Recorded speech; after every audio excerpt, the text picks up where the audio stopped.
Vaheguru Ji Ka Khalsa, Vaheguru Ji Ki Fateh. Welcome to another session of Coach Gurbani's a-sabad-a-day. Today we will begin with a recitation of stanza 15 of Jup Pauri, and it goes as follows. Manne pave mokh dwar, manne parvare sadhar, manne tare tare gur sikh, manne nanak paveh na pikh, ऐसा नाम निरंजन होए, जे को मन जाने मन कोय. Manne pave mokh dwar.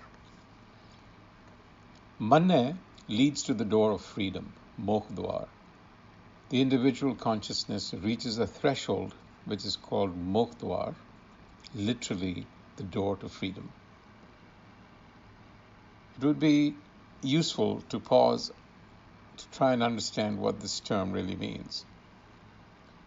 So mokh or moksha is an old but very formidable concept that is shared by major religious traditions in India. It essentially means freedom from the eternal bondage of samsara, the cycle of life and death. Many traditions advocate renunciation as the way out because the world is seen as being at the root of all suffering. In Sikhi, though, the real affliction is not the world, but it is haume and its perception of reality that is at the root of our existential sorrow. So if we understand that Gurbani speaks to us at the level of the mind, this term takes on a different shade of meaning. Mokh dwar then becomes not freedom so much from the world itself or existence, but it comes to mean relief from our own inner contradictions that cloud us and burden us with self-doubt. Manne parvare sadhar. Through the practice of sabad, the faculties of the mind are reoriented.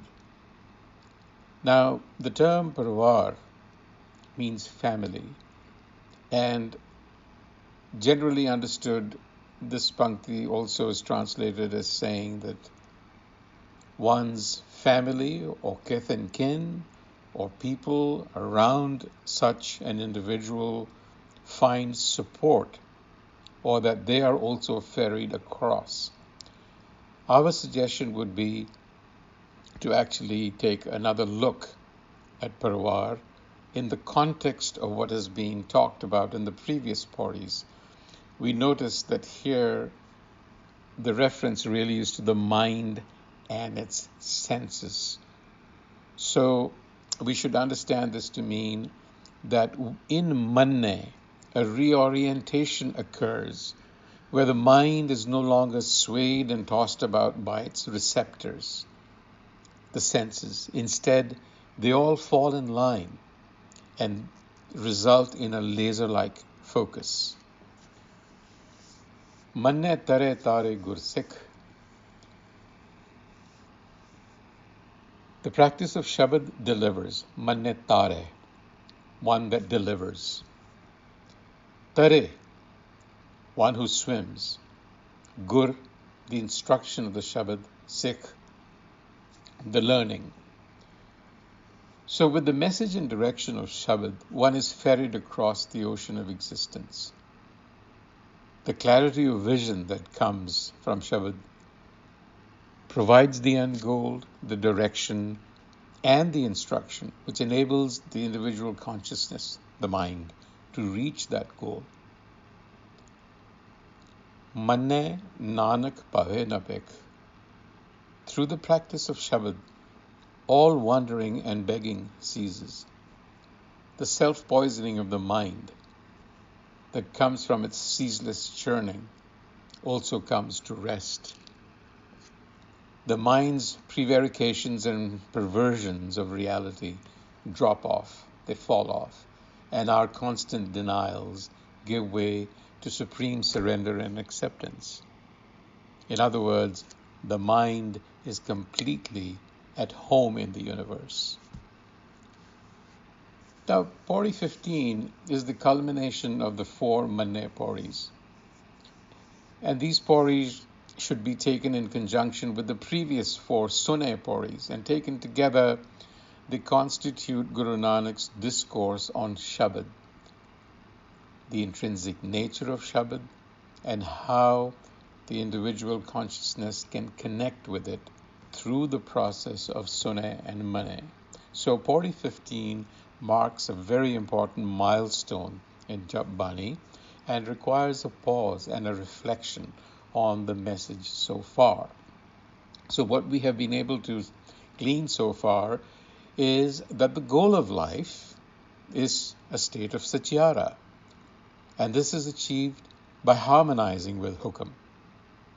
And there is an obstacle, which is called haume, layers of conditioning that give rise to this subjective sense of I, of being encapsulated and self-sufficient, and being the center of our experiential universe. It's this feeling, this illusion that occurs. That's the obstacle.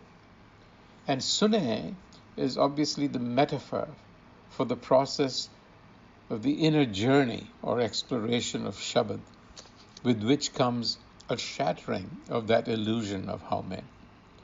By heeding to Shabad, we travel inwards, we plumb the depths of our souls, and we heal our fractured relationship with our essential self. We become an organic unity, and that brings about a metamorphosis, an inner change that shifts our orientation to the truth, to hukam. So this is the culmination of that shift. From acquired belief, we move to authentic faith. From meaning to experience. From passive internalization to active absorption. From acting on handed-down cultural scripts that come to us via systems of beliefs, to where we comprehend our own destiny and write our own destiny. In short, we travel from being a manmukh to a gurmukh, riding the vehicle of Shabad. With that thought, we leave you until our next segment. Vaheguru Ji Ka Khalsa, Vaheguru Ji Ki Fateh.